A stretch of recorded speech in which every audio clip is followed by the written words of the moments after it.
السلام علیکم ورحمۃ اللہ وبرکاتہ۔ اعوذ باللہ من الشیطان الرجیم، بسم اللہ الرحمن الرحیم۔ الحمد للہ والصلاة والسلام علی رسول اللہ وآلہ آل اللہ، واللعنۃ الدائمۃ علی اعدائہم اعداء اللہ من یوم عداوتہم الی یوم لقاء اللہ۔ عباد اللہ اوصیکم ونفسی بتقوی اللہ، اتقوا اللہ فإن خیر الزاد التقوی۔ بندگان خدا، آپ سب کو اور اپنے نفس کو تقوی الہی کی وصیت کرتا ہوں، تقوی الہی کی نصیحت کرتا ہوں اور تقوی الہی کی جانب دعوت دیتا ہوں اور تاکید کرتا ہوں کہ اپنی زندگی تقوی کے مطابق بسر کریں، تقوی کے زیر سایہ زندگی گزاریں، تقوی کے دائرے کے اندر معاملات زندگی انجام دیں اور تقوی کی بنیاد پر نظام زندگی قائم کریں۔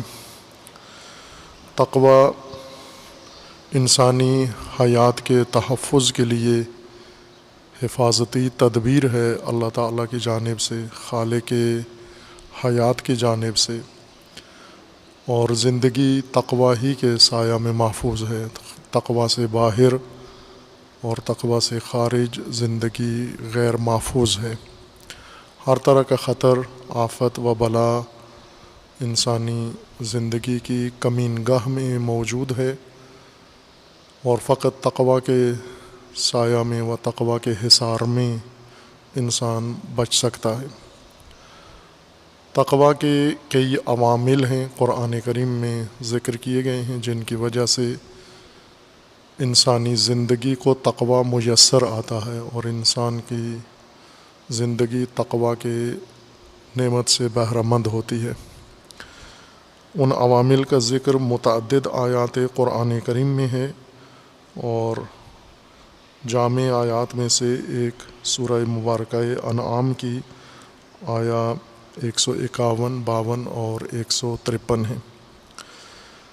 اس میں اللہ تعالیٰ کا فرمانا ہے وَأَنَّ هَذَا صِرَاطِي مُسْتَقِيمًا فَاتَّبِعُوهُ وَلَا تَتَّبِعُوا السُّبُلَ فَتَفَرَّقَ بِكُمْ عَنْ سَبِيلِهِ۔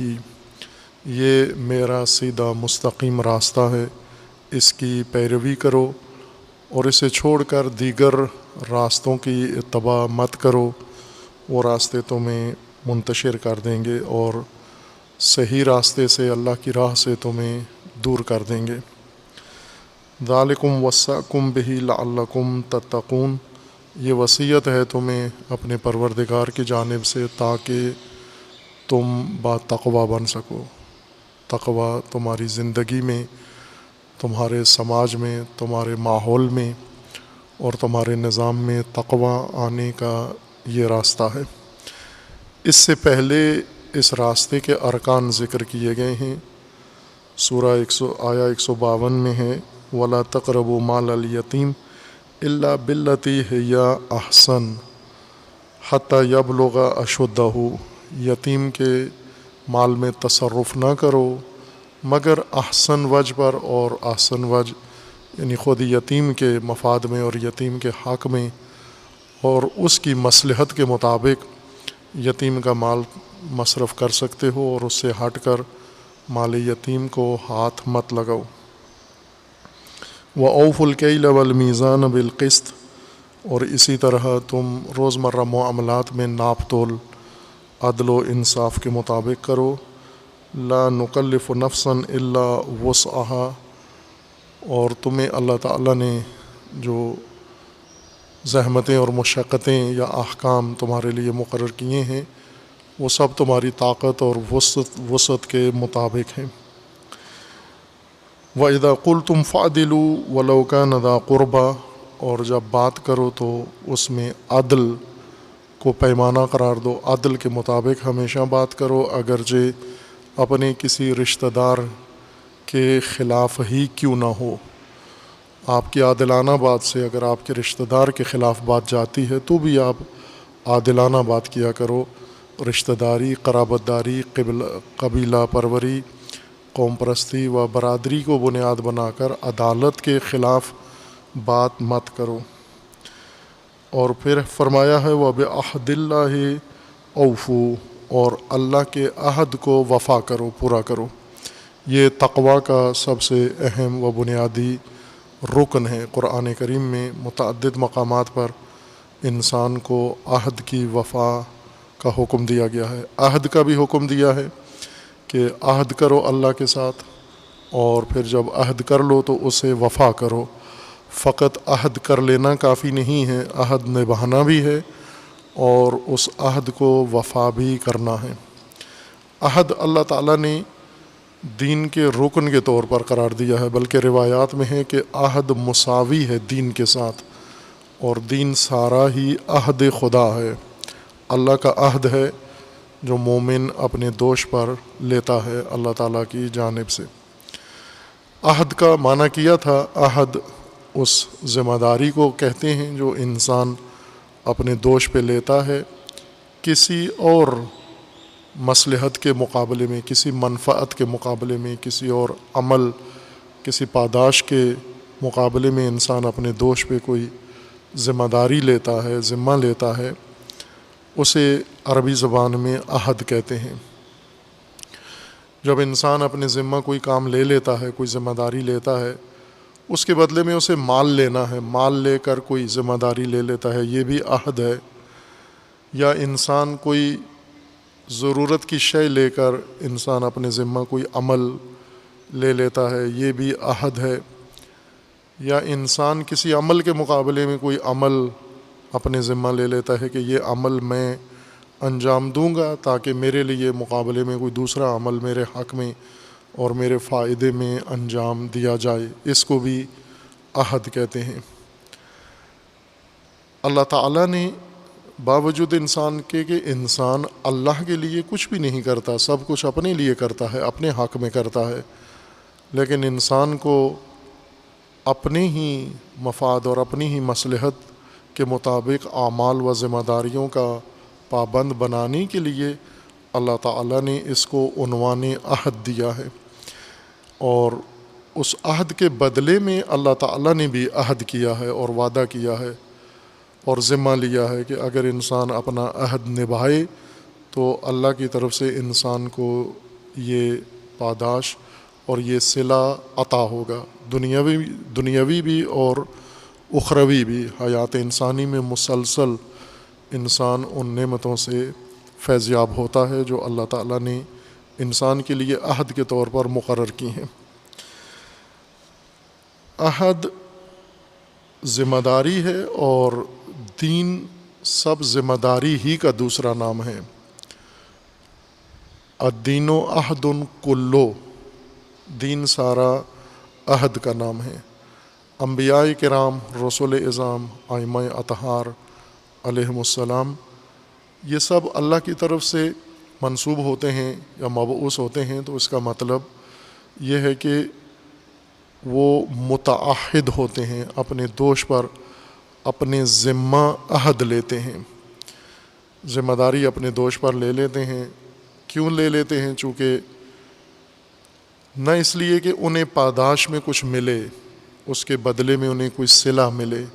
سب سے عالی عہد و ذمہ داری وہ ہے جو انسان اس لیے عہد کر لے کہ یہ میرے مولا کا فرمان ہے، میں جس کا عبد ہوں، میں جس کا بندہ ہوں، میں جس کا منعم علیہ ہوں، جس نے مجھے ساری نعمتیں عطا کی ہیں، یہ اس کا فرمان ہے، یہ اس کا حکم ہے، اس لیے میں اسے اپنے دوش پر اور اپنے ذمہ لیتا ہوں۔ یہ سب سے عالی عہد ہے کہ حق بندگی انسان کو کہتا ہے کہ عہد کرے، اور دوسری طرف سے حق مولائیت و حق مولویت مولا انسان کو پابند کرتا ہے کہ وہ یہ عہد اپنے دوش پر لے۔ لیکن اس کے باوجود بھی اللہ تعالیٰ نے انسان کے لیے ایسی نعمتیں مزید رکھی ہیں جو عہد وفا کرنے کی صورت میں اور عہد نبھانے کی صورت میں انسان کو عطا ہوتی ہیں۔ دراصل اللہ تعالیٰ نے انسان کی تکمیل کے لیے انسان کو مقصود خلقت تک پہنچانے کے لیے یہ راستہ مقرر کیا ہے کہ انسان نے یہ سفر خود طے کرنا ہے، یہ اعمال، یہ ذمہ داریاں انسان نے خود بجا لانی ہیں، اور ان کا نتیجہ بھی خود انسان کے لیے ہے، اللہ کے لیے نہیں ہے، نہ کسی اور کے لیے ہے، خود انسان کے لیے یہ ضروری ہے۔ لیکن انسان اپنی خصوصیات کی وجہ سے جو اس کے اندر موجود ہیں، اس کی روح میں، اس کے نفس میں، اس کے تن میں متضاد خصوصیات ہیں، ان خصوصیات کی بنیاد پر عموماً نادانی اختیار کرتا ہے، معصیت اختیار کرتا ہے، لاپرواہی اختیار کرتا ہے، اور ذمہ داریاں جو خود اس کے نفع میں ہیں انہیں نبھاتا نہیں ہے، انہیں اپنے دوش پہ نہیں لیتا۔ اگر دوش پہ لے لے، اپنے کندھوں پہ لے لے یہ ذمہ داریاں، انہیں ادا نہیں کرتا، وفا نہیں کرتا۔ انسان کے حق میں یہ سارے احکام ہیں، اور انہی کا پابند بنانے کے لیے انسان کے ساتھ اللہ نے عہد کیا ہے۔ جیسے ہم دیکھتے ہیں کہ بعض اوقات لوگوں کے اندر یا مومنین کے اندر بھی یہ ہمیں نظر آتا ہے منظر اکا دکا بعض اوقات، کہ کوئی شخص سنجیدہ انسان، مومن انسان، سمجھدار، عقل مند، بادرایت انسان کسی اپنے خاندان کے کسی بچے کو، یا اپنے محلے میں، اپنے گاؤں میں، شہر میں، یا حتیٰ اجنبی کسی کو یہ عہد کرتا ہے اس کے ساتھ کہ اگر تم اچھا پڑھو، امتحانوں میں اچھے نمبر لو، پاس ہو جاؤ، تو میں تمہیں کوئی اس کے لیے صلہ مقرر کر دیتا ہے جو اس کی پسند کا ہے، جو اس کے ذوق کا، شوق کا ہے۔ میں تجھے موبائل لے دوں گا، تجھے سائیکل لے دوں گا، تجھے موٹر سائیکل لے دوں گا، اور دے بھی دیتا ہے۔ جس چیز کے لیے انسان نے یہ عہد کیا ہے، اس خیر انسان نے، اس عقل مند انسان نے، اس بزرگوار و کریم انسان نے اس جوان کے ساتھ عہد کیا ہے کہ اگر تم اچھے طریقے سے پڑھو، اچھے نمبر لو، امتحان پاس کرو، پوزیشن لو، تو میں تمہیں یہ چیز دوں گا۔ اور اس جوان کے پڑھنے میں اس شخص، اس کریم انسان کا کوئی مفاد نہیں ہے، اس نے اس کے لیے نہیں پڑھنا، اپنے لیے پڑھنا ہے، اس کی پڑھائی کا فائدہ، نتیجہ اسے نہیں ملنا۔ پڑھ لکھ کر جو کامیابی حاصل ہونی ہے وہ بھی اس جوان کو حاصل ہونی ہے، اس کریم النفس انسان کو حاصل نہیں ہونی۔ اور ایسے ہی اگر انسان پڑھ لکھ کے کوئی ڈگری سند لے کر کسی عہدے، مقام، ملازمت تک پہنچ جاتا ہے تو وہ بھی اس جوان کو یا اس پڑھنے والے کو نصیب ہوتی ہے، یہ بھی اس خیر انسان کو یا کریم النفس انسان کو نہیں ملتی۔ جو کچھ وہ اسے کرواتا ہے کہ یہ تم عہد کرو، یہ محنت کرو، کوشش کرو، یہ سب اس جوان کے نفع کی بات ہے، اس کے لیے مختص ہے، خالصتاً اس کے لیے ہے، اور وہ اس کی کامیابی کے اعمال کا اس کو پابند بناتا ہے۔ مزید تاکید کے لیے اپنی طرف سے اسے کوئی صلہ دیتا ہے، اپنی طرف سے اسے کوئی انعام و اکرام دیتا ہے، اور اس کے نتیجے میں یہ اس شوق میں، اس ذوق میں پڑھنا شروع کر دیتا ہے۔ پڑھ کر بھی یہ خود مستفید ہوتا ہے، اس کا فائدہ ہے، اور پڑھ کے کامیابی کی صورت میں جو انعام اس کو ملنا ہے وہ بھی اس کے حق میں ہوتا ہے۔ اللہ تعالیٰ کے عہد اس طرح سے ہیں۔ اللہ نے انسان کو جن اعمال کا پابند بنایا ہے وہ اللہ کے نفع میں نہیں ہے، انسان کے لیے لازمی ہے۔ انسان چونکہ ان کی پابندی نہیں کرتا، اس لیے پابند رکھنے کے لیے اللہ تعالیٰ نے مقابلے میں عہد کیا ہے کہ اگر تم ان اعمال کی پابندی کرو، ان افعال کی اور ان ذمہ داریوں کی، تو تمہیں اللہ بھی مزید صلہ عطا کرے گا۔ اور اس عہد کو وفا کرنے کا حکم ہے۔ وفا عہد ذمہ داری ہے، اور وفا اس ذمہ داری کو ادا کرنا ہے مکمل طور پر، پوری جزیات کے ساتھ، تفصیلات کے ساتھ، اس کی تمام خصوصیات کے ساتھ ادا کرنے کو وفا کہتے ہیں۔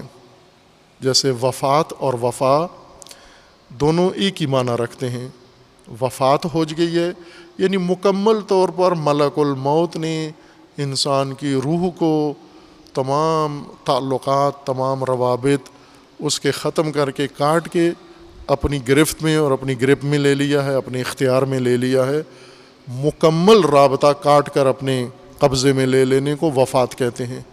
فوت اور معنی ہے، وفات الگ معنی ہے۔ فوت اور وفات ایک نہیں ہے، ہم اردو میں دونوں کو ایک معنی میں استعمال کرتے ہیں، لیکن قرآن کریم کے معنی کے مطابق دونوں کا الگ معنی ہے۔ فوت کسی چیز کا مکمل ختم ہو جانا، وفات کسی چیز کو مکمل لے لینا یا کسی چیز کو مکمل دے دینا، یہ وفات کہلاتا ہے۔ وفا بھی اسی سے ہے۔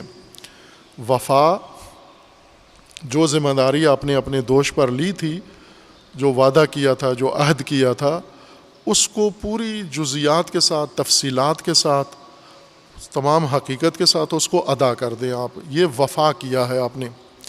اگر اس میں کوئی کمی چھوڑ دی ہے تو وفا نہیں ہے۔ عہد آدھا نبھایا ہے، آدھا چھوڑ دیا ہے، تو یہ وفا نہیں ہے۔ وفا مکمل ادائیگی کو یا مکمل کسی چیز کو لینے کو وفا کہتے ہیں۔ عہد کو وفا کرنا ہے، یعنی ذمہ داریاں مکمل ادا کرنی ہیں، تمام تفصیلات کے ساتھ ادا کرنی ہیں۔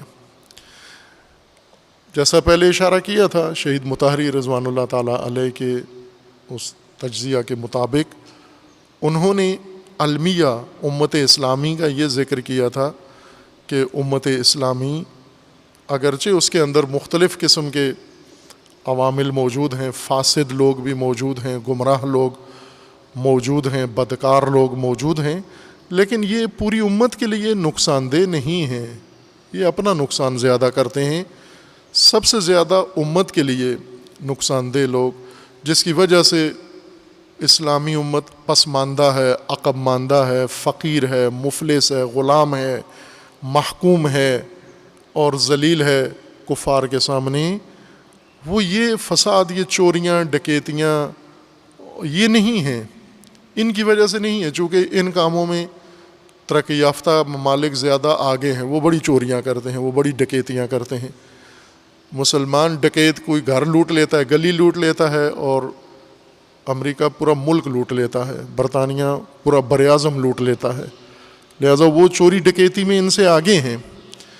لیکن جس چیز میں انسان مشکل میں پڑتا ہے، شہید مطہری فرماتے ہیں، وہ غیر ذمہ دار افراد جو بزرگ بن جاتے ہیں، بڑے ہو جاتے ہیں، لیڈر بن جاتے ہیں، قائد بن جاتے ہیں، راہبر بن جاتے ہیں، قوم کے پیشوا بن جاتے ہیں، انہیں ایک مقام مادی، روحانی، علمی، معنوی حاصل ہو جاتا ہے، اور اس کرسی پر بیٹھنے کے بعد، اس مسند پر آنے کے بعد مکمل طور پر غیر ذمہ دار ہوتے ہیں، کسی چیز کے جواب دہ نہیں ہے، کوئی ان کی ذمہ داری نہیں ہے۔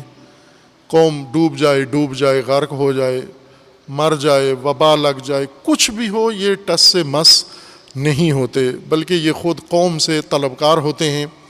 قوم ان کو آ کر ہدیے دے، قوم ان کو فیسیں دے، قوم ان کو آ کر نوازے اور ان کے تحفے تحائف ان کو دے، آ کر ان کے گھٹنوں کو ہاتھ لگائے، ان کے پاؤں پڑے آ کر۔ یہ خود طلبکار بنے ہوتے ہیں، ذمہ دار نہیں ہوتے، کسی چیز کے ذمہ دار نہیں ہیں، لیکن ایک تقدس ان کو مل جاتا ہے۔ چونکہ ذمہ دار نہیں ہیں، یہ کچھ بھی نہیں کرتے، اور قوم ان کو بزرگ سمجھتی ہے، بڑا سمجھتی ہے، اور یہ بیکار ہیں، اس وجہ سے دوسرے ان کو دلیل اور حجت مان لیتے ہیں کہ جب یہ کچھ نہیں کرتے تو ہمارا بھی کوئی ذمہ نہیں ہوتا، ہماری بھی کوئی ذمہ داری نہیں ہے، اس لیے وہ بھی خاموش بیٹھتے ہیں۔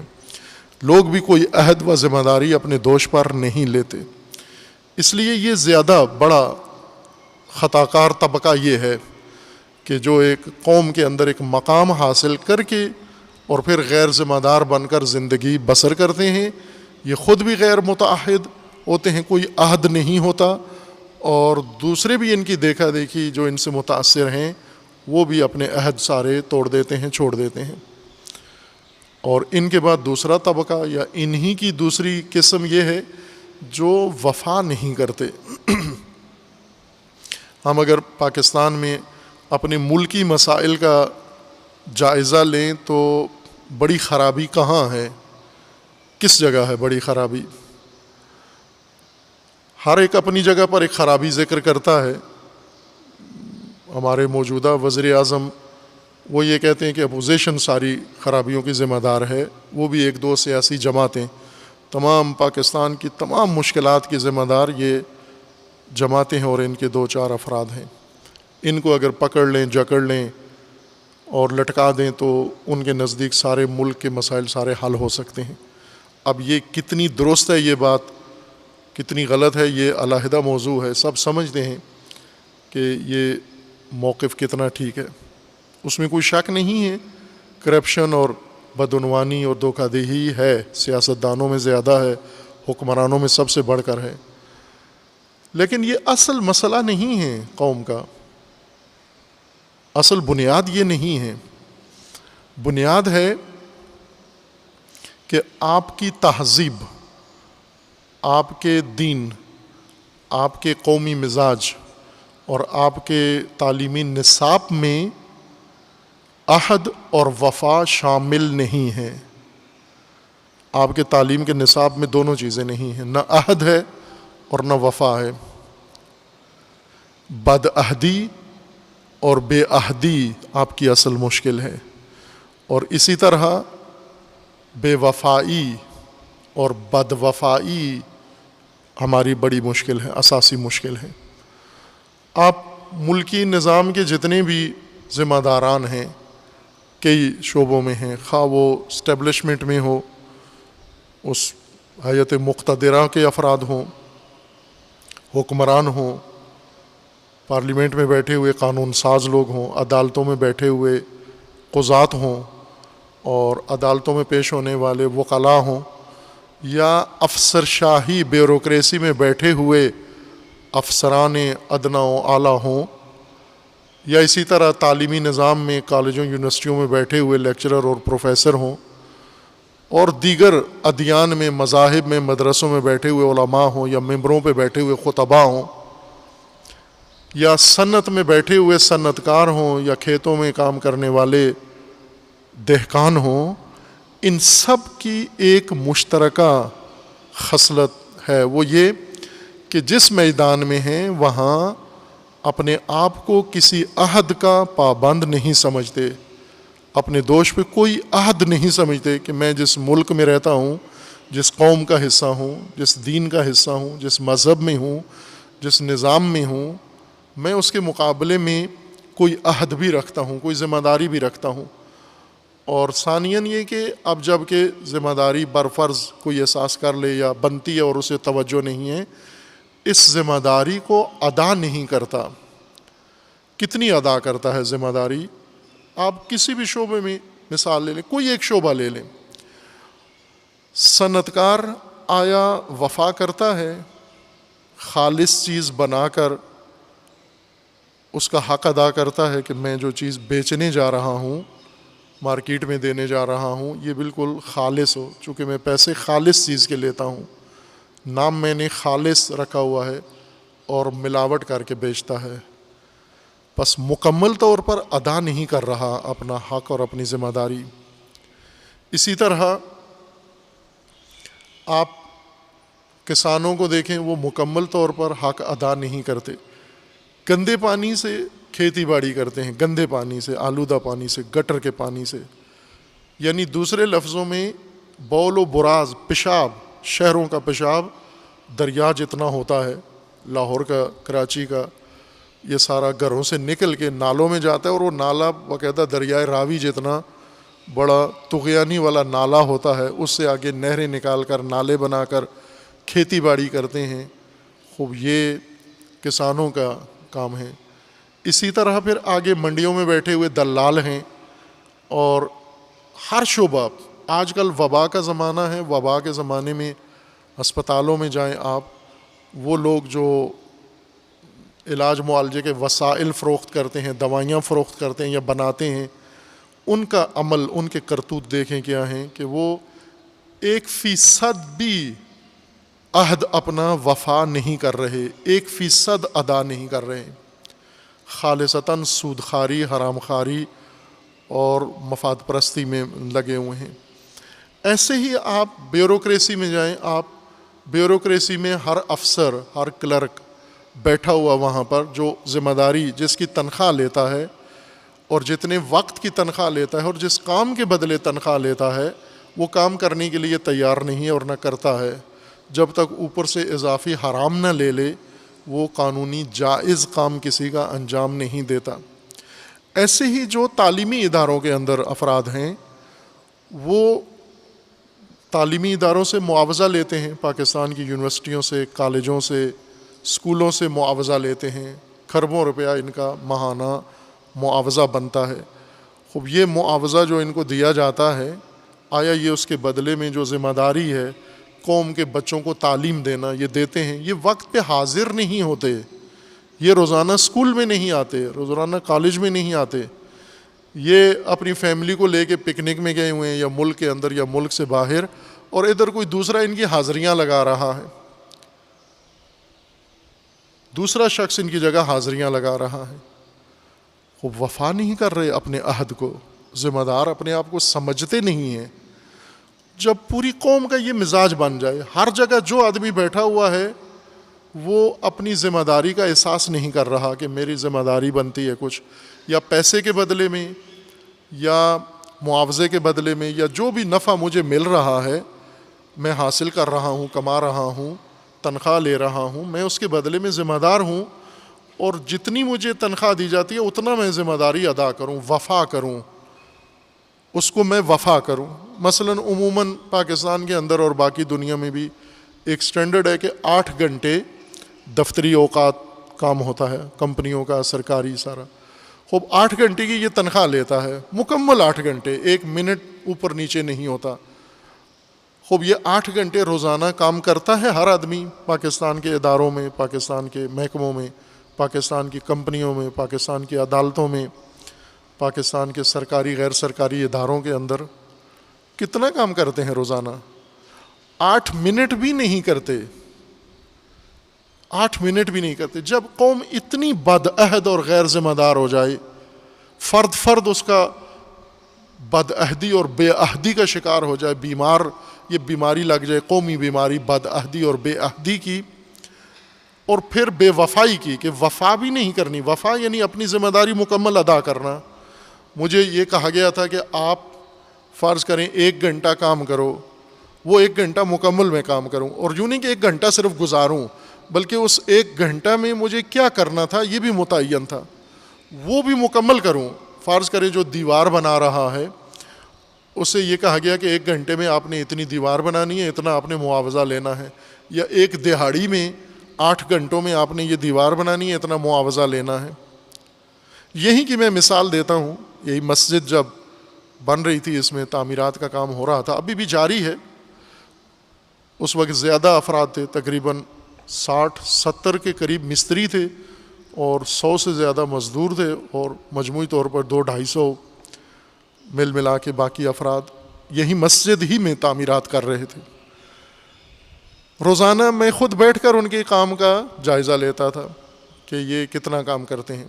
ان مستریوں سے پوچھا کہ ایک مستری 8 گھنٹے دہاڑی ہوتی ہے اس کی، اور فرض کرو 1000 روپیہ لیتا ہے اگر وہ دہاڑی کا، اگر اینٹوں کی چنائی لگا رہا ہے، دیوار بنا رہا ہے، تو کتنا کام اس کو کرنا چاہیے ہوتا ہے، کتنا کرنا چاہیے؟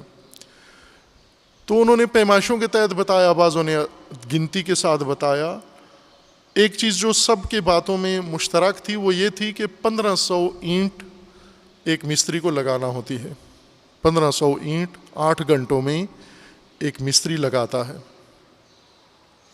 اور وہ بھی اس کا طریقہ ہے کہ اینٹ کو پہلے تر کر کے پھر اس کو سال میں سوتر میں کرے، پھر اس کو مسالہ ٹھیک لگائے، ان ساری خصوصیات کے ساتھ لگانا 1000 روپیہ لیتا ہے 1500 اینٹ لگانے کا، یہ عہد ہوتا ہے۔ انہوں نے ایک دن میں نے ان سب کا، ان کے سپروائزر کو کہا کہ آپ ہر مستری کی آج کے کام کی جا کے گنتی کریں، پیمائش کریں کتنی لگائی ہے۔ اوسطاً ایوریج ہر مستری نے 250 اینٹ لگائی تھی، 1500 لگانی تھی اس کو، 250 لگائی، اور وہ 250 بھی اس طرح سے لگائی کہ کسی نے سوتر نہیں باندھا، کسی نے سال استعمال نہیں کیا، کسی نے بیچ میں مسالہ پورا نہیں لگایا، خوب یہ بدعہدی، اور اللہ کا گھر بھی بنا رہے ہیں، اللہ کا گھر تعمیر کر رہے ہیں. جب اتنے بے خوف ہو جائے ایک ملت، اس کی تربیت ہی ایسے ہے، انہیں اس چیزوں سے خوف نہیں آتا، انہیں کوئی قباحت محسوس نہیں ہوتی. یہ چالاکی ہے، یہ تیزی ہے، یہ اس کی سمجھیں کہ ایک طرح سے سرنگی ہے، اور ہر طبقہ ایسے ہی ہے. خوب ایسے میں اگر آپ 2-4 کو مقدمہ چلا کے کرپشن کے اندر کر دو تو قوم ٹھیک تو نہیں ہو جانی. اصل مسئلہ بے عہدی اور بد عہدی ہے. آپ اسکولوں میں بچے بھیجتے ہو، آپ کے بچے وہاں 8 گھنٹے پڑھتے ہیں، اور اسکولوں کی بھاری فیسیں بھی دیتے ہو، اور ساتھ ساتھ اس کے جو روزانہ کے بچے کے خرچے ہوتے ہیں، اور کبھی کبھار اسکول مانگتا ہے. مثلا اگر کوئی 5,000 اسکول کی فیس دے رہا ہے تو عموماً 15,000 اس کے مہینے میں لگ جاتے ہیں بچے کے اوپر، چونکہ اسکول ہی روزانہ کوئی نہ کوئی ایسی چیز پخ نکال کے اس کو کہتا ہے کہ کل اس کام کے لیے پیسے لے، اب اس کام کے لیے 15,000 آپ مہینہ کے فیس دیتے ہیں. 8 گھنٹے وہ اسکول جاتا ہے، اور باقی جو اس کے خرچے ہوتے ہیں وہ سارے پورے کر کے پھر جب بچہ گھر آتا ہے آپ اس کو ٹیوشن کے لیے بھیج دیتے ہیں. کیوں؟ یہ جو 15,000 مہینے کے دے رہے ہیں اور اتنا خرچہ کر رہے ہیں، 8 گھنٹے بھی استاد پڑھا رہا ہے اسکول میں، ٹیوشن کی کیوں ضرورت پڑ جاتی ہے؟ اس لیے ضرورت پڑ جاتی ہے کہ یہ بے عہد اور بد عہد اور بے وفا ٹیچر ہے. یہ ذمہ داری پوری ادا نہیں کر رہا. ورنہ 8 گھنٹے بچہ اسکول میں، اسے نہ گھر میں آ کے پڑھنے کی ضرورت ہے، نہ گھر میں آ کے اس کو ٹیوشن کی ضرورت ہے، کسی چیز کی اس کو ضرورت نہیں اگر 8 گھنٹے روزانہ پڑھتا ہے. اس کے بعد بچہ بے نیاز ہے، باقی بچگانہ کام کرے، کھیلے کودے، ٹی وی دیکھے، گھر میں رہے، گھر کے کام کرے. بچہ آپ کا 18 گھنٹے پڑھتا ہے پھر بھی مشکل سے پاس ہوتا ہے، جتن کر کے پاس ہوتا ہے. کیوں؟ چونکہ یہ بے عہد لوگ، بد عہد لوگ بیٹھے ہوئے ہیں پڑھانے کے لیے. حق ادا نہیں کرتے، ذمہ داری ادا نہیں کرتے، پڑھانا نہیں آتا، وقت پورا نہیں لگاتے، پورا عہد نہیں لگاتے، پورا جتنا ان کے دوش پر ہے. خوب جب پوری قوم کا ایک اس طرح کا مزاج بن گیا ہو، مذہبی ہو، عالم ہو، غیر عالم ہو، جب سارے بد عہد ہو جائیں، بے عہد ہو جائیں، اور بے وفا ہم انہیں نہیں کہتے جو مثلا آپ کو کسی نے کہا تھا کہ میں آپ کو 1,000 روپیہ دوں گا، اس نے نہیں دیا وقت کے اوپر، تو آپ کہتے ہیں بڑا بے وفا نکلا ہے، میں نے اس کے لیے یہ کیا، اس نے میرے لیے کچھ نہیں کیا. نہ، جس کو بے وفا کہہ رہے ہیں پہلے خود دیکھیں بے وفا کون ہے؟ جو اپنا عہد پورا نہیں کرتا، اپنی ذمہ داری پوری نہیں کرتا، اپنا عہد نبھاتا نہیں ہے، جتنا وقت اس کو دینا چاہیے وہ وقت نہیں دیتا، وقت کے اوپر حاضر نہیں ہوتا، وقت سے پہلے غیر حاضر ہو جاتا ہے، جتنی ڈیوٹی ہے اس کی وہ انجام نہیں دیتا، وہ کام کی کوالٹی اور کیفیت اتنی نہیں اعلیٰ بناتا جتنی اس کو بنانی چاہیے. یہ بد عہد اور بے وفا انسان ہے. بے وفاؤں سے تو ملتیں تشکیل نہیں پاتی. تقویٰ، اب یہی بے وفا ممبروں پہ بیٹھ کے تقویٰ جھاڑ رہے ہوتے ہیں. کتنے ہیں نا آپ کے ممبر پہ آتے ہیں فیس لے کے آپ کو مصائب سنا رہے ہوتے ہیں. ہر جملہ میٹر اس کا چل رہا ہے رکشے کی طرح، اور ہر جملے کا معاوضہ لے کر، اور آپ سمجھ رہے ہیں یہ تو بہت بڑا عزادار ہے، اس کے دل کے اندر غم حسین اس طرح سے اس کو اٹھا رہا ہے، اس کے اندر ذرا بھی 1% ایک رتی برابر غم حسین نہیں ہے، یہ صرف معاوضہ لے کے کر رہا ہے. یہ کاروباری انسان ہے. اگر کاروبار ہی کرتا ہے تو بھی اگر صحیح ادا کے کرے، بے وفا نہ ہو. اگر مجلس امام حسین کے پیسے لیتا ہے تو کم از کم راہ امام حسین ہی معاوضہ لے کے لوگوں کو بتا دے، منطق حسین، مقصد امام حسین علیہ السلام لوگوں کو بتا دے. عزیزان، اگر ایک چھوٹا سا ادارہ جس میں 5 آدمی ہوں، ایک کمپنی، ایک گھر، ایک دکان، ایک مدرسہ، ایک سکول، جس میں 5 آدمی ہوں، اور یہ 5 باعہد ہوں، متعہد ہوں اور باوفا، یہ 5 آدمیوں کا ادارہ معجزات کر کے دکھا سکتا ہے آپ کو. لیکن اگر کسی جگہ 5,000 بیٹھے ہوئے اور سارے بے وفا و بد عہد، آپ کچھ بھی نہیں وہاں اس سے نتیجہ نہیں لے سکتے وہاں سے. زمین کتنی باوفا ہے. زمین میں آپ بیج کاشت کرتے ہیں وہ پورا واپس اگا دیتی ہے, لوٹا دیتی ہے آپ کو. آپ نے اگر 20 دانے کاشت کیے اس نے 20 دانے اگا دیے ہیں. آپ نے 100 دانے کاشت کیے اس نے 100 دانے اگا دیے ہیں. ہم انسان کیا ہیں؟ ہم انسان کتنی اللہ کی نعمتیں مصرف کرتے ہیں, کتنے معاوضے لیتے ہیں اور کتنا اس کو آؤٹ پٹ دیتے ہیں, ہم کتنا نتیجہ بنا کے اس کا باہر نکالتے ہیں. اور اس بے عہدی کے باوجود بھی مومن بھی بنے ہوئے ہیں. ایمان کیسا؟ بد عہدی کی صورت میں ایمان کہاں سے آ گیا؟ بے وفائی کی حالت میں ایمان کہاں سے آ گیا؟ ایمان تو قائم ہی عہد سے ہے, دین قائم ہی عہد سے ہے.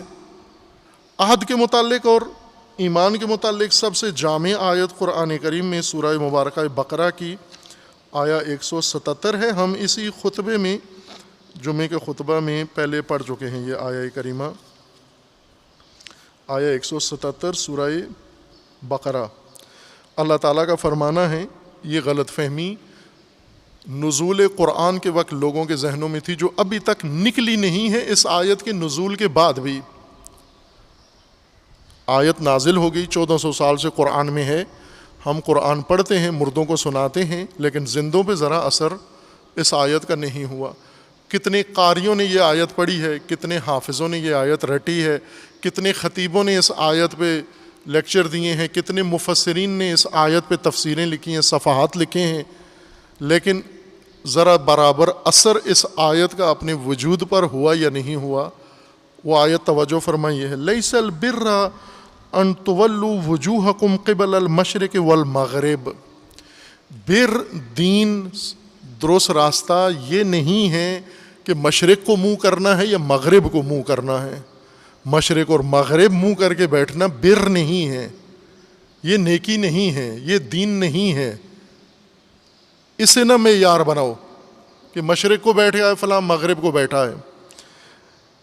وَلَكِنَّ الْبِرَّ مَنْ آمَنَ بِاللَّهِ. بر کیا ہے؟ بر اللہ پر جو ایمان لایا, وَالْيَوْمِ الْآخِرِ اور آخرت پر ایمان لایا, وَالْمَلَائِكَةِ اور جو ملائکہ پر ایمان لایا. وہ طبقہ جس کو ہم نے اپنی ایمان کی دسترس سے بالکل باہر رکھا ہوا ہے.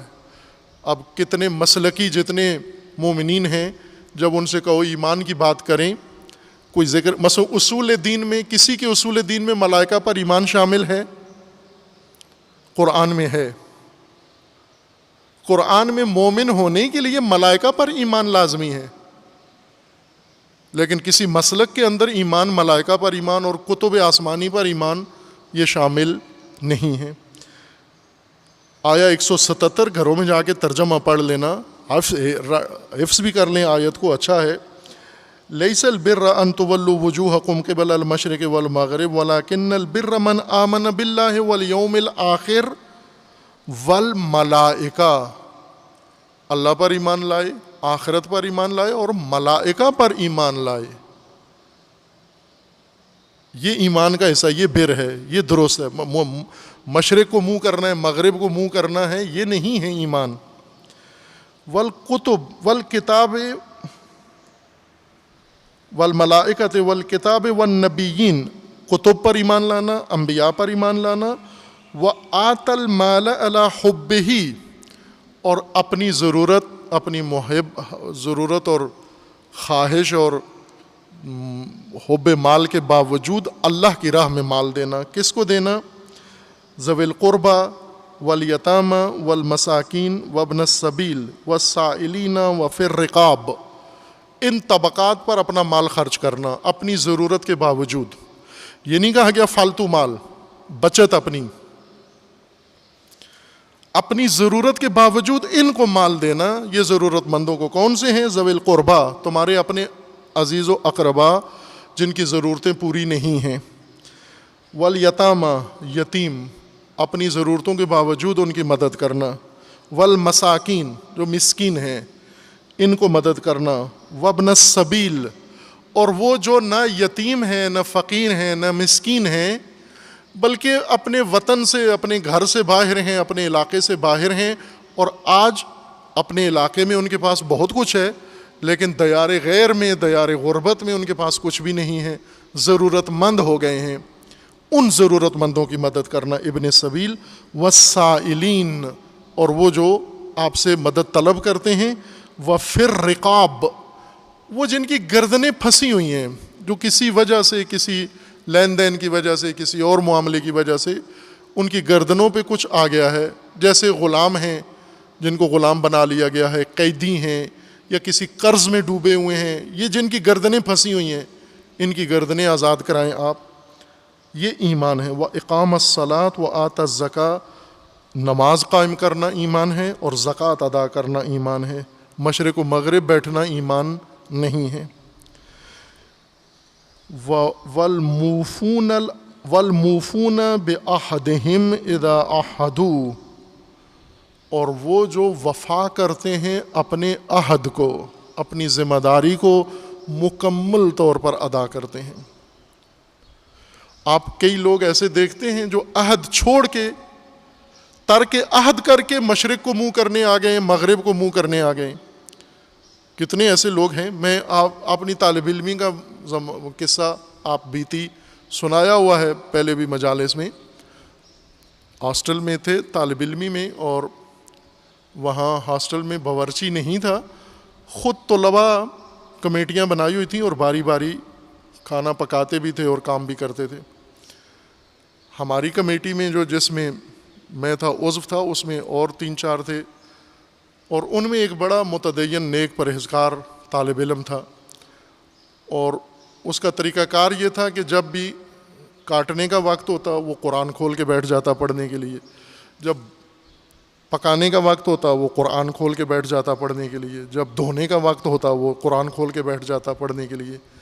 اب ذرا قرآن ایک ایسی عبادت ہے، کسی کی جرت نہیں ہوتی اس کو آگے ٹوکے بھی، اس کے آگے سے بھی گزرے، وہ اس کے حصے کا کام کوئی دوسرا انجام دے دیتا تھا۔ خوب کئی دفعہ دیکھا اس نے ایک روٹین بنا لی ہے کہ کام کے وقت وہ قرآن پڑھنا شروع کر دیتا تھا۔ اب دوسرے طلباء کو جرت نہیں ہوتی تھی۔ میں نے ایک دن ادب سے اس کے ہاتھ سے قرآن پڑھ رہا تھا، برتن دھونے کی اس کی باری تھی، اور وہ برتن دھونے کے بجائے قرآن پڑھنا شروع کر دیا۔ اس کے ہاتھ سے قرآن لیا، میں نے چوما، بوسہ لیا، بند کر کے قرآن کو اپنی جگہ پہ رکھا، اور اسے کہا کہ قرآن تیری کام چوری کے لیے نازل نہیں ہوا، قرآن وفائے عہد کے لیے نازل ہوا ہے۔ قرآن آیا ہے کہ جو ذمہ داری لی ہے اس کو ادا کرو، نہ کہ جو ذمہ داری ہے اس کو چھوڑ کر قرآن کی آڑ میں آ کر اپنا ذمہ داری۔ خوب یہ رویے ہمارے ہیں۔ ہم عہد چھوڑ کر مشرق و مغرب منہ کرنے آ جاتے ہیں۔ ذمہ داری کیوں نہیں؟ جو فلاں جگہ چلے گئے تھے، ہم اس مجلس میں چلے گئے، اس فلاں میں چلے گئے۔ آپ پہلے عہد اپنا وفا کرو، مکمل عہد، جتنا ذمہ داری لی ہے اس ذمہ داری کو مکمل ادا کرو، آخری جز تک ادا کرو۔ کچھ ہے ادھورا چھوڑ جاتے ہیں، درمیان میں کام چھوڑ جاتے ہیں، کچھ آتے ہیں ابتدا میں ایک شو کر کے پھر غائب ہو جاتے ہیں۔ نہ، اگر ایک چیز ذمہ لی ہے اس کو آخر تک اس کو نبھاؤ، یہ وفائے عہد ہے۔ والصابرین فی البأساء والضراء وحین الباس، اور وہ استقامت والے لوگ جو سختیوں میں، مشکلوں میں، تکلیفوں میں، مصیبتوں میں ڈٹے رہتے ہیں، قائم رہتے ہیں، میدان میں رہتے ہیں، یہ مومن ہیں اور یہ ایمان لوگ ہیں۔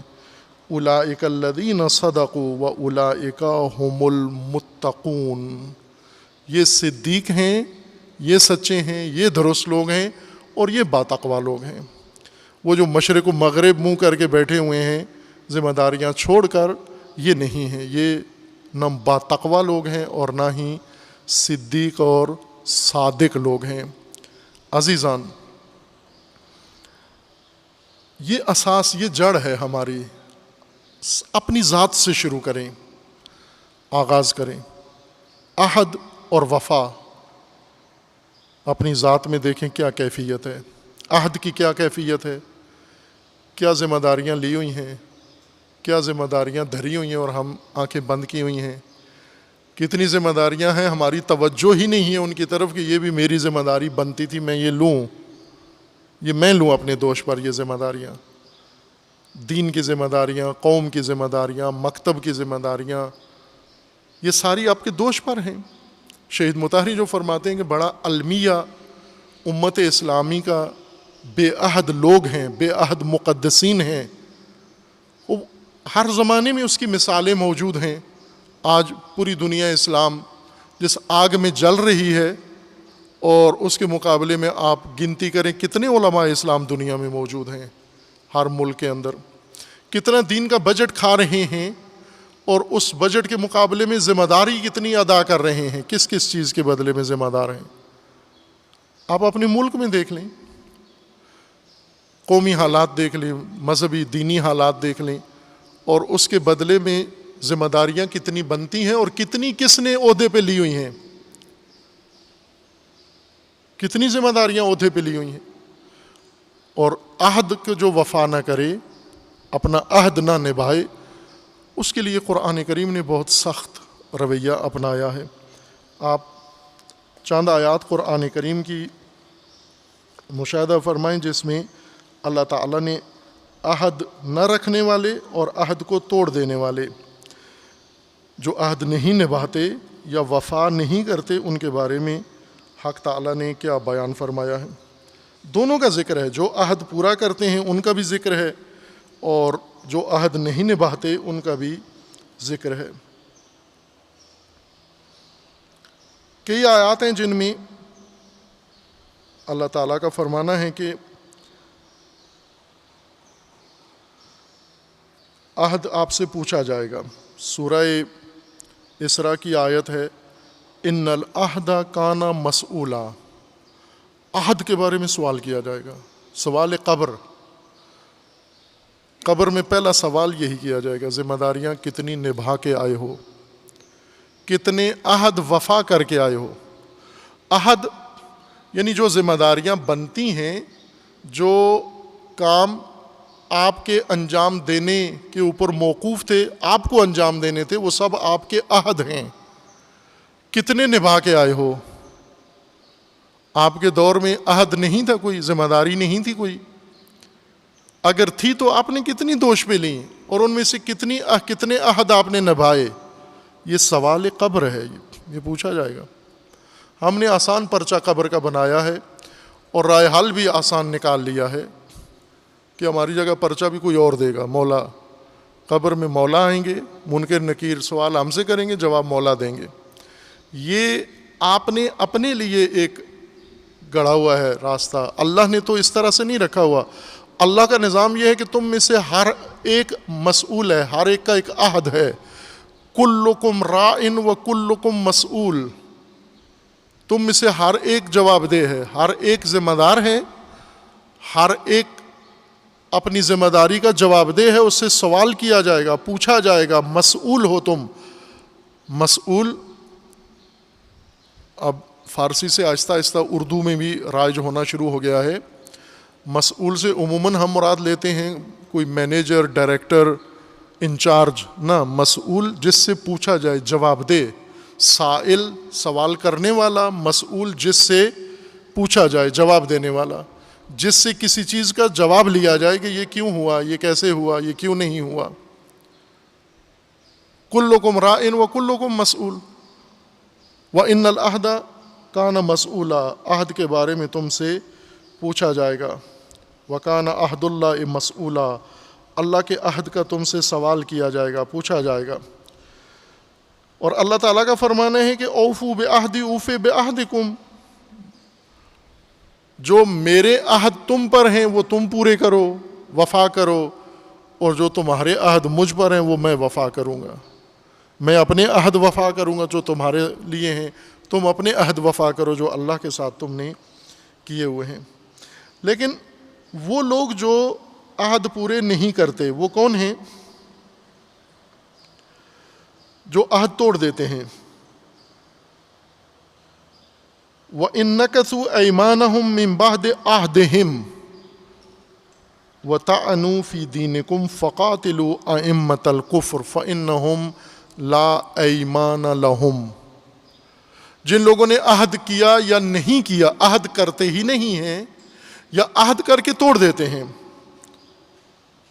نَكَثُوا أَيْمَانَهُم، عہد کرتے ہیں، قسم کھاتے ہیں، پھر اس کو توڑ دیتے ہیں، انجام نہیں دیتے۔ ثم ينقضون وَإِن نَكَثُوا أَيْمَانَهُم مِّن بَعْدِ عَهْدِهِمْ وَطَعَنُوا فِي دِينِكُمْ فَقَاتِلُوا أَئِمَّةَ الْكُفْرِ فَإِنَّهُمْ لَا أَيْمَانَ لَهُمْ۔ ایسے بدعہد کافر ان کو قتل کر دو، مٹا دو، ختم کر دو ان کو۔ جب تک یہ بدعہد و بے وفا ہیں انسانیت سدھرنے والی نہیں ہے، کوئی قوم سدھرنے والی نہیں ہے۔ جب تک بدعہد ہیں، جب تک غیر ذمہ دار لوگ کسی قوم کے اندر ہیں، اس قوم سے امید نہ رکھیں کہ یہ کوئی اچھائی کے دن دیکھے گی، فلاح کے دن دیکھے گی۔ یہ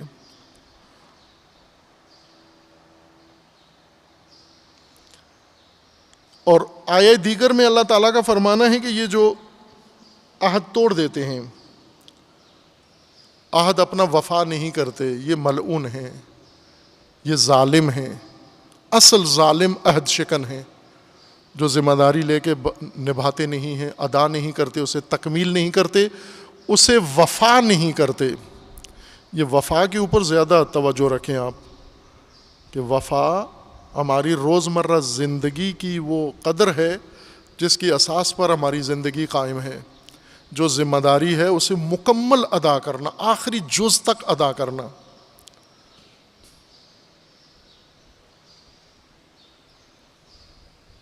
ٹرخا دینا، کسی کو پتہ نہ چلے میں نے نہیں کیا، اسی سے انسان گھٹیا ہو جاتا ہے بہت۔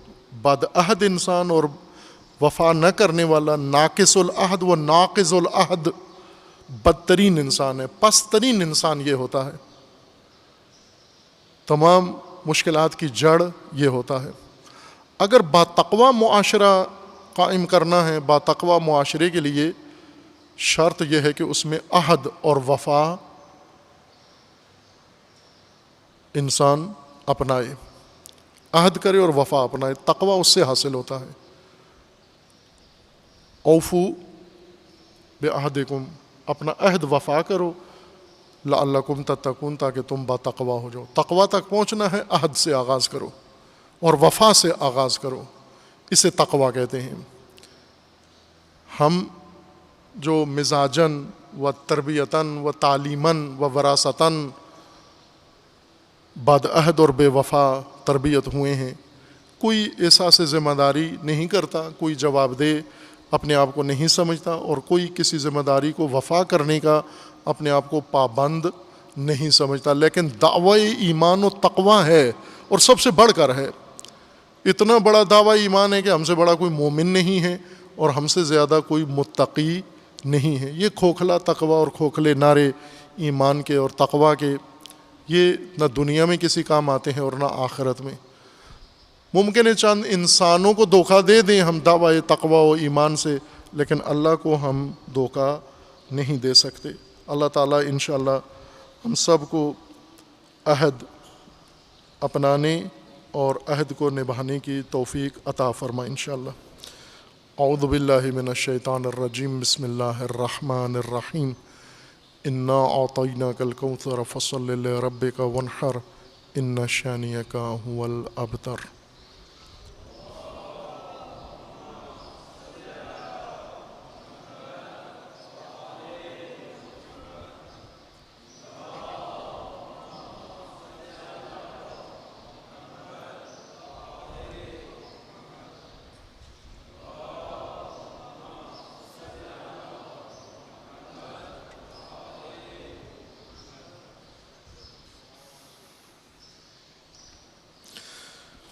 اعوذ باللہ من الشیطان الرجیم، بسم اللہ الرحمن الرحیم۔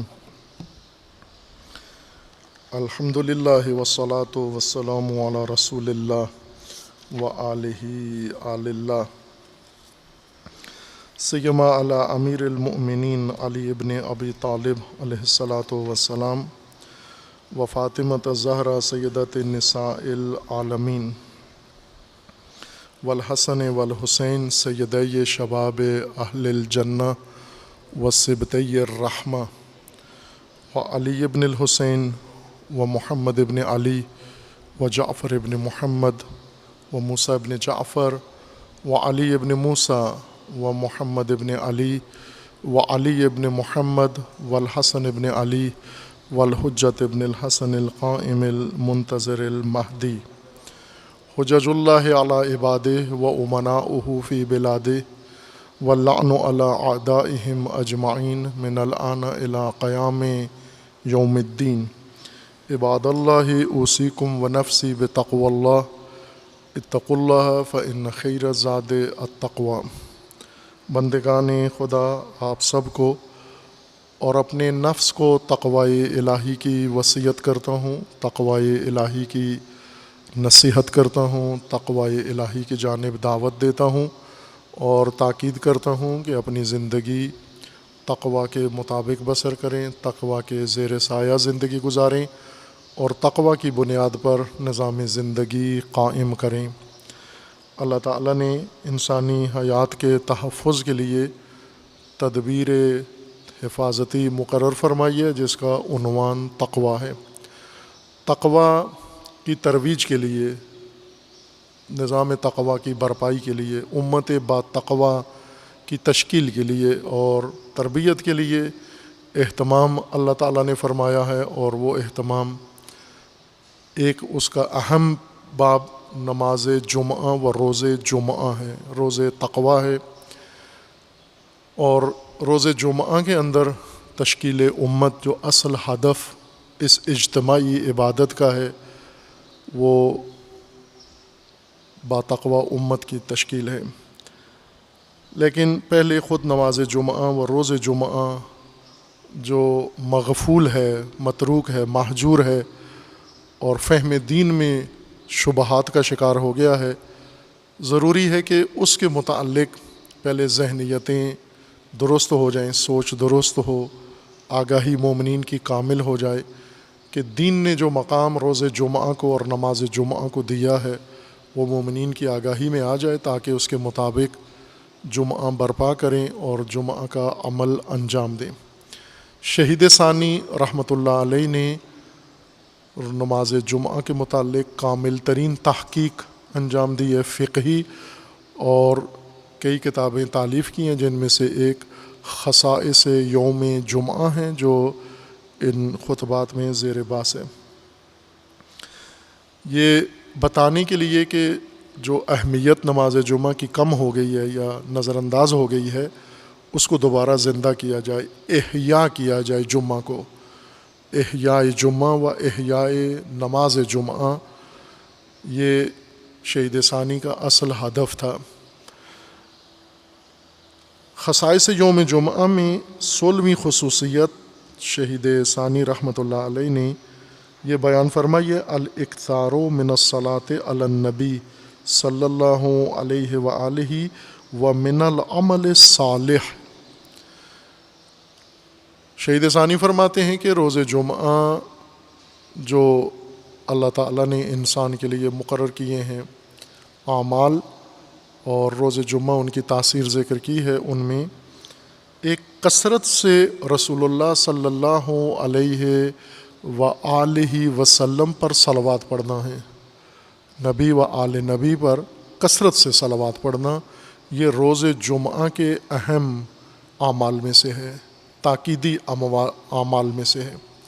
شیعہ کے نزدیک بھی و سنی کے نزدیک بھی یہ متفق علیہ ہے، روایات بھی نبوی بھی ہیں اور ائمہ اطہار سے بھی منقول ہیں۔ یہ روایات خصائص جمعہ کی علامہ سیوطی نے اپنی کتاب میں ذکر کی ہیں، جو اہل سنت کے عالم ہیں، اور شہید ثانی نے اپنی کتاب میں ذکر کی ہیں، جو امامیہ عالم ہیں۔ کثرت سے نبی پر صلوات پڑھنا اور جمعہ کے دن کثرت سے عمل صالح انجام دینا، عمل صالح کہ اس کی تشریح بعد میں کریں گے، ابھی یہ خصوصیت اختصاصاً مربوط ہے صلوات بر نبی پر، اور کثرت کے ساتھ، نہ ایک دو، یا اگر کوئی خطیب پڑھوا دے یا کوئی مجمع میں بیٹھا ہوا ایک آدمی شعار صلوات کہے تو صلوات پڑھ دیں، بلکہ اپنے دل میں کثرت سے انسان روز جمعہ مکمل جتنی زیادہ ہو سکتی ہے رسول اللہ صلی اللہ علیہ وآلہ وسلم پر درود و سلام پڑھے۔ قال صلی اللہ علیہ وآلہ وسلم اکثروا من الصلاۃ علی فی کل جمعۃ، ہر جمعہ کو مجھ پر زیادہ تر صلوات و درود پڑھا کرو۔ فمن کان اکثرکم صلاۃً علیہ کان اقربکم منی منزلۃً۔ پہلی خصوصیت میں 15ویں میں یہ تھا کہ قیامت میں قرب الہی میں آپ کا مقام کیا ہوگا، کہاں ہوں گے آپ، محشر میں بارگاہ خدا سے سیٹ کہاں ہوگی آپ کی۔ وہ بتا دیا گیا معیار کہ جمعہ کے دن جو آپ کے آنے کا وقت ہے، نماز جمعہ میں حاضری کا وقت، وہی محشر میں بارگاہ خدا میں آپ کا قرب کا مقام ہوگا۔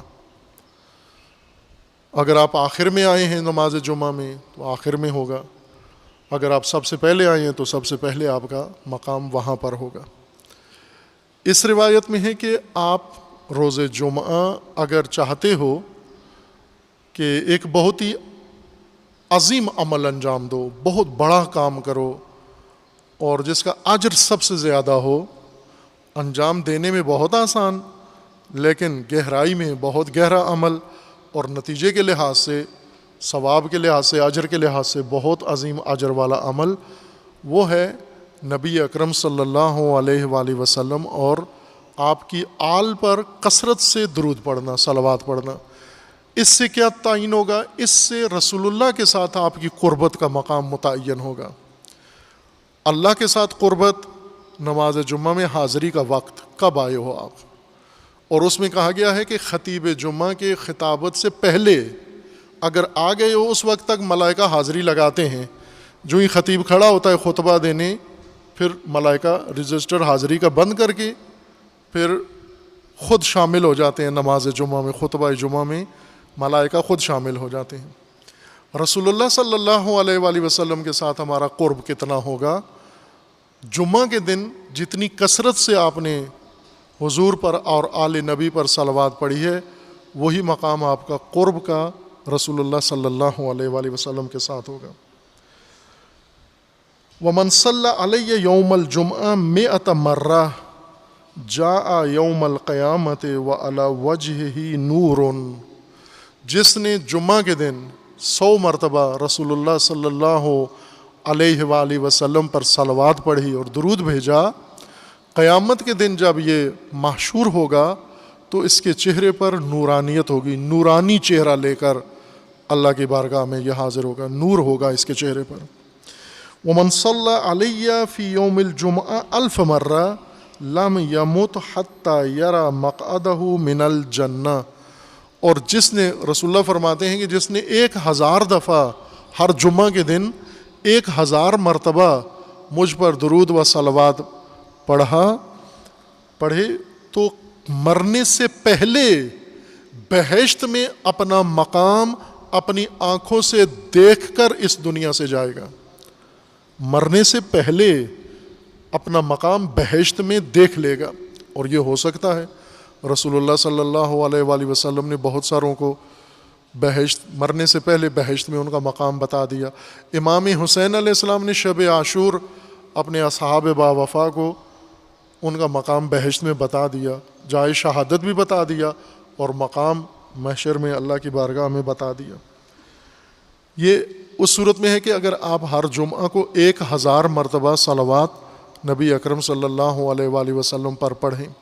صلوات ایک رائج رسمی صلوات ہے، چونکہ ہم زیادہ چیزوں کو ہم نے رسومات بنا لیا ہے، جیسے رسم اذان ہے، اذان کی رسم ہوتی ہے، رہ گئی رسم اذان، روح بلالی نہ رہی۔ رسم اذان ہوتی ہے، رسم نماز ہے، رسم اذان ہے، ہر چیز کی ایک رسم بنا لی ہے۔ صلوات کی بھی ایک رسم ہے۔ ایک صلوات ہوتی ہے داد کے لیے، وہ صلوات نہیں ہوتی، وہ حوصلہ افزائی کے لیے، کسی خطیب کے لیے، ذاکر کے لیے جب وہ تھک جاتا ہے یا جب اس کو دکا لگانا پڑتا ہے ساتھ، بانی فیس دے اور مجمع داد دے، وہ خوب پڑھتا ہے، دکا سٹارٹ گاڑی ہے۔ مولانا کوثر نیازی اہل سنت کے، ذوالفقار علی بھٹو کے وزیر بھی تھے، ظاہر اطلاعات کے بھی یا مذہبی امور کے تھے، بہت ہی متنوع اور دلچسپ وزیر تھے۔ آپ میں سے بڑوں کو یاد ہوگا، چھوٹوں کو نہیں ہے۔ وہ بڑے اچھے خطیب بھی تھے، اور کبھی کبھار ان کو موقع ملتا تھا شیعہ مجمع میں تقریر کرنے کا۔ ایک دفعہ ہندوستان میں غدیر کی تقریر کر کے آئے، بعد میں آ کے کالم بھی لکھتے تھے جنگ اخبار میں. اسی کالم میں انہوں نے لکھا، شیعہ مجمع میں تقریر کر کے آئے اور آ کر اہل سنت سے شکوہ کیا کہ آپ لوگوں کو مجلس سننا ہی نہیں آتی، تقریر سننا آتی ہے تو شیعوں کو آتی ہے. چونکہ ایک جملہ خطیب بولتا ہے 10 دفعہ آگے سے واہ مجمع کرتا ہے، تو انہیں بہت لطف آیا کہ ایسا مجمع باذوق اور جو ہر جملے پہ اٹھ دیتا ہے، تو انہوں نے بہت سراہا اس کو. پھر اہل سنت سے شکوہ بھی کیا کہ آپ تنزن، انہوں نے کہا کہ مجھے ایسے لگتا ہے کہ گویا تم سنی جو ہو یہ اہل سنت رسول کی وجہ سے نہیں ہو، بلکہ یہ سن کے سن ہو گئے ہو اس وجہ سے. یہ مولانا کوثر نیازی جو خود سنی ہے انہوں نے کہا. بعض اہل سنت ابھی دیتے ہیں، داد دیتے ہیں اچھی خاصی، نہ بھی دیں تو وہ نعت والے لے لیتے ہیں، ہاتھ اٹھا کے لہراؤ اور سبحان اللہ کہو سبحان اللہ. شیعہ خود ہی دے دیتے ہیں، انہیں پتہ ہوتا ہے کہ یہ ضرورت ہے ابھی اس کو دینی ہے. یہ ایک صلوات ہے، یہ رسم صلوات ہے. وہ صلوات جو رسول اللہ فرما رہے ہیں وہ نہیں ہے. جیسے ادب ہے کہ جب رسول اللہ صلی اللہ علیہ وآلہ وسلم کا نام آئے تو آپ صلوات پڑھیں ساتھ، جب بھی نام سنو حضور کا صلوات پڑھو. یہ رسمی صلوات نہیں ہیں، رسوماتی، یعنی رسمی سے مراد رسوماتی صلوات نہ، یہ لازمی ہے، یہ پڑھنی چاہیے. لیکن اس طرح سے نہ پڑھو کہ وہ مجلسی صلوات ہو جائے اور مجلس ہی ڈسٹرب ہو جائے، خطبہ ہی، چونکہ پڑھتے بھی لمبی ہیں پھر بیچ میں وقفہ آ جاتا ہے. ذاکروں خطیبوں کی یہ ضرورت ہوتی ہے، لیکن جہاں ضرورت نہیں ہوتی تو وہ صلوات، نام آتا ہے رسول اللہ کا کسی تقریر کے دوران، کسی گفتگو کے دوران، تو وہاں پر حتماً صلوات پڑھیں. مجلسی صلوات پڑھیں گے تو تسلسل کلام کا ٹوٹ جاتا ہے. آپ تحت اللفظی پڑھیں اس طرح سے کہ تسلسل کلام بھی نہ ٹوٹے اور آپ کا فریضہ بھی ادا ہو جائے. ائمہ اطہار علیہ السلام کا نام جب آتا ہے، ملحق کیا ہے علماء نے کہ ائمہ کا نام بھی جب آئے تو آپ صلوات پڑھیں، تحت اللفظی صلوات پڑھیں. مجلسی صلوات ذاکر کی حوصلہ افزائی کے لیے جو ہوتی ہے، یا جب بھول جاتا ہے مضمون وہ کہتا ہے ایک دفعہ پھر صلوات پڑھیں. وہ ایک طالب علم تقریر کرنے کھڑا ہوا تو جو ہی کھڑا ہوا ساری مجلس بھول گیا تو کہا صلوات پڑھو، ایک دفعہ پھر صلوات پڑھو، بار دیگر صلوات.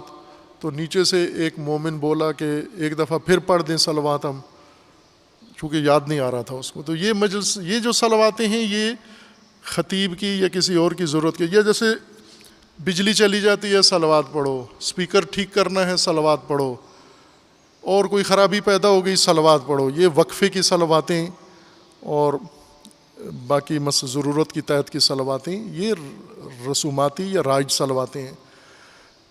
جو رسول اللہ فرما رہے ہیں کہ کثرت سے جمعہ کے دن میرے اوپر صلوات پڑھو، آپ دل میں پڑھو، زیر لب پڑھو، تسلسل کے ساتھ دل میں پڑھو آپ صلوات، وہ حق ادا ہو جاتا ہے. ضروری نہیں کہ ایک 1000 دفعہ مجلس میں بلند آواز سے سب کے پڑھوانی ہے. ایک صلوات اور ہے اظہار وجود کی صلوات. مثلا ایک آدمی نے صلوات پڑھ لی سب نے، ایک پیچھے سے پھر پڑھواتا ہے تاکہ لوگوں کو پتہ چلے کہ میں بھی حاضر ہوں ادھر. یہ اظہار وجود کی صلوات ہے. صلوات تو ہو گئی ایک دفعہ، آپ دوبارہ کیوں پڑھائی آپ نے، سے بتانے کے لیے کہ ہم بھی ہیں یہاں پر. لیکن صلوات کثرت سے خصوصاً روز جمعہ کو پڑھیں آپ.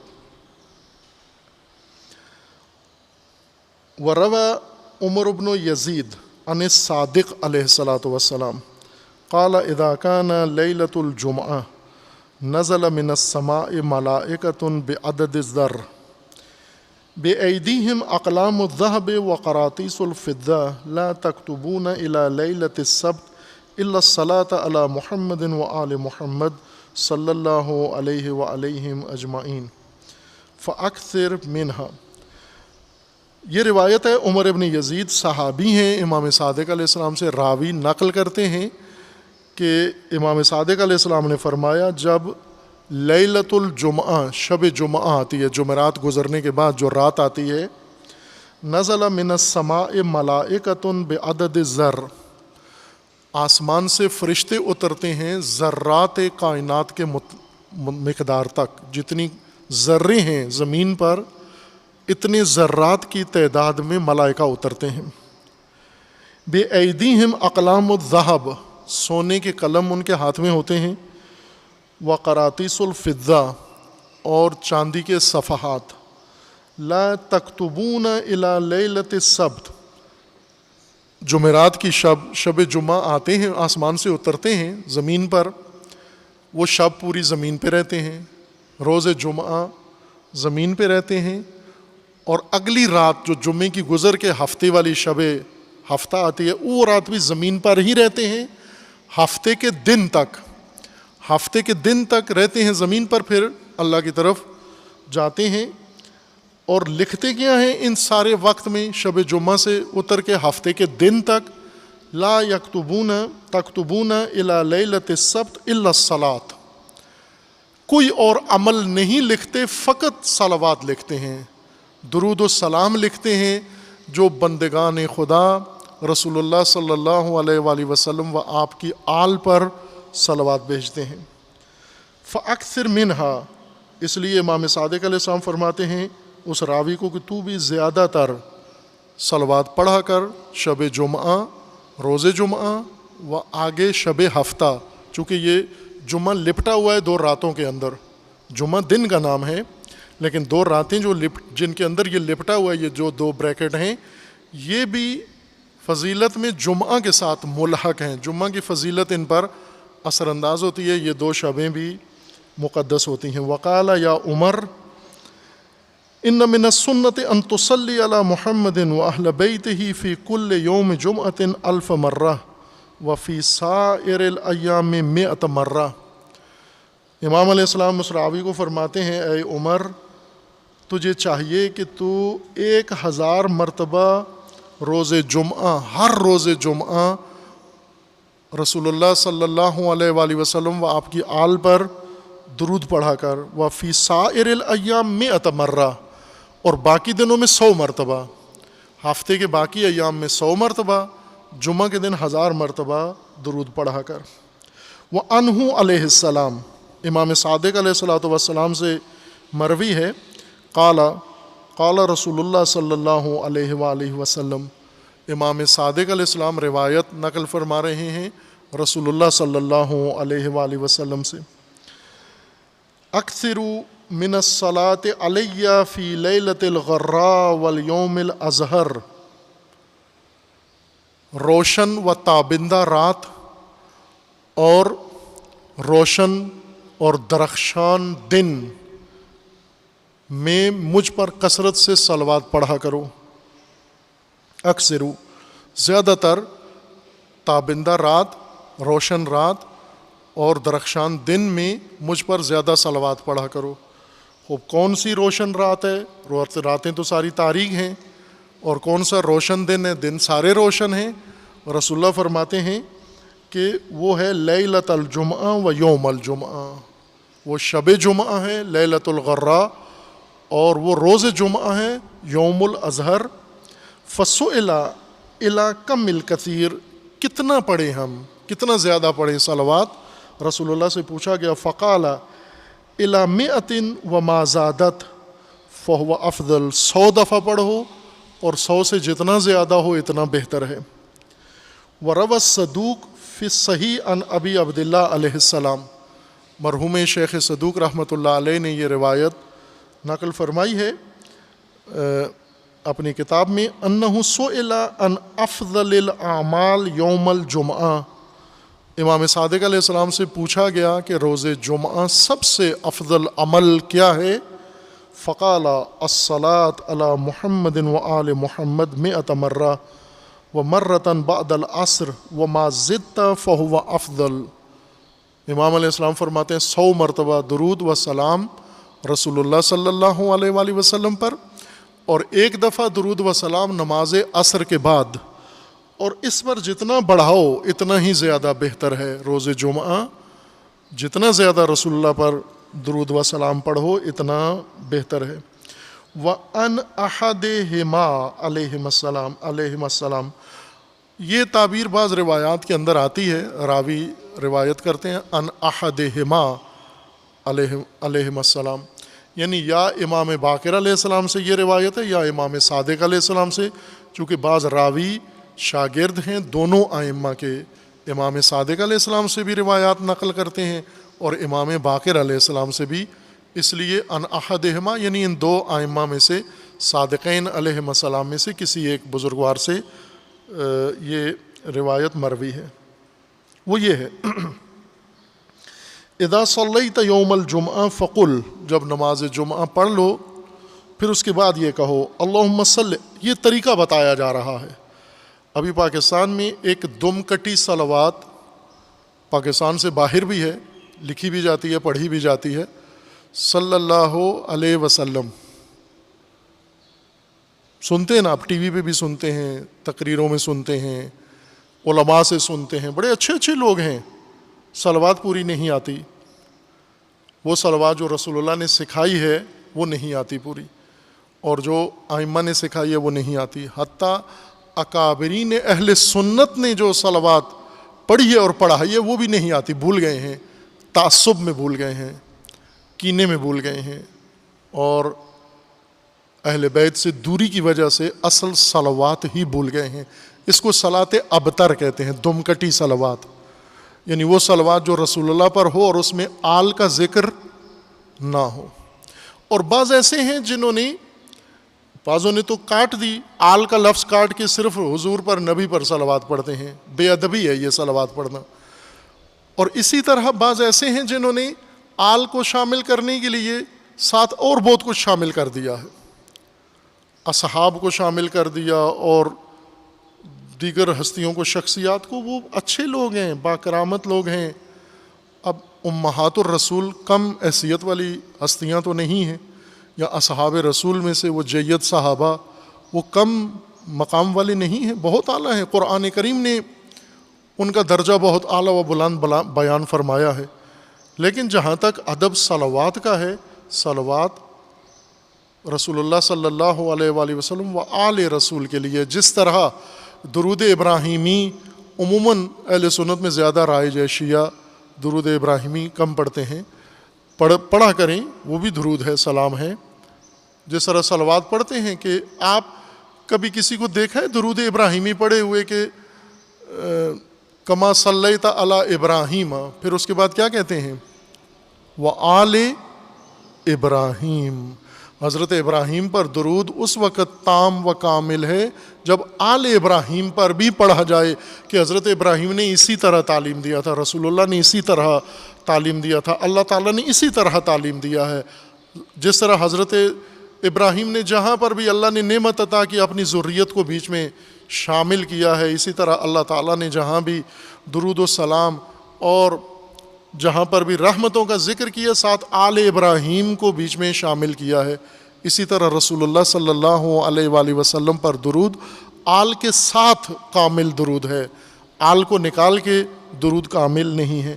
امام صادق علیہ السلام یا امام باقر علیہ السلام ہمیں ادب سکھا رہے ہیں کہ جب درود جمعہ کے دن پڑھو تو سب سے بہتر یہ درود ہے، اذا صلیت یوم الجمعہ فقل اللہم صلی علی محمد وآل محمد فالاوصیاء المرضیین بافضل صلاتک وبارک علیہم بافضل برکاتک والسلام علیہم وعلی ارواحہم واجسادہم ورحمۃ اللہ وبرکاتہ۔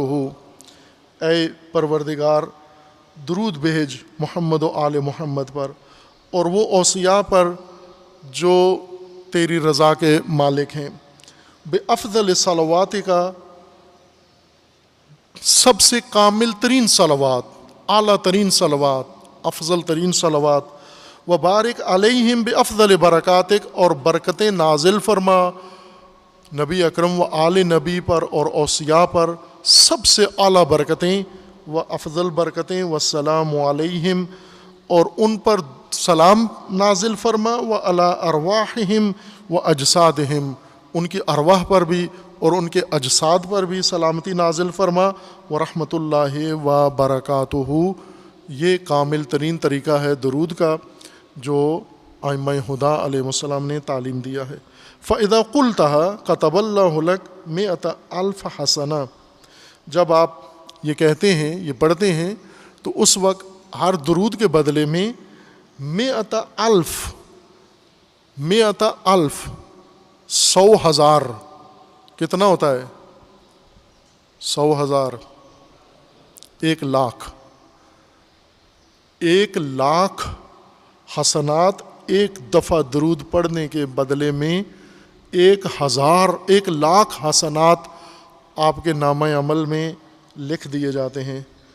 وَمَحَا عَنْكَ 100,000 سیئہ اور ہر درود پڑھنے کے بدلے میں 1,00,000 غلطیاں سیئات گناہ آپ کے نامہ عمل سے مٹا دیے جاتے ہیں. وَقَضَى لَكَ 100,000 حاجہ اور 1,00,000 حاجتیں تمہاری اللہ تعالیٰ منظور کر لیتا ہے, قبول کر لیتا ہے, پوری کر دیتا ہے. وَرَفَعَ لَكَ بِهَا 100,000 درجہ اور 1,00,000 درجہ آپ کو بلندی اور ارتقاء نصیب ہوتا ہے اگر یہ کامل درود روز جمعہ ظرف زمانی افضل ہے اور اس میں مومن کا اہتمام اور آداب جو روز جمعہ کے لیے بیان کیے گئے ہیں, اور اس کے اندر یہ عمل صالح یعنی درود و سلام رسول اللہ صلی اللہ علیہ وآلہ وسلم و آل نبی کے اوپر.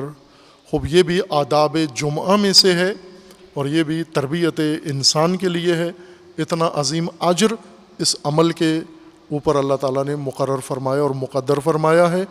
حق تعالیٰ ہمیں روز جمعہ کے آداب اور خصوصیات اور اعمال صالحہ سمجھنے کی توفیق عطا فرمائے, شعائر الہی کی تعظیم کی اللہ تعالیٰ توفیق عطا فرمائے, اور روز جمعہ اس ادب بندگی کی اللہ تعالیٰ توفیق عطا فرمائے.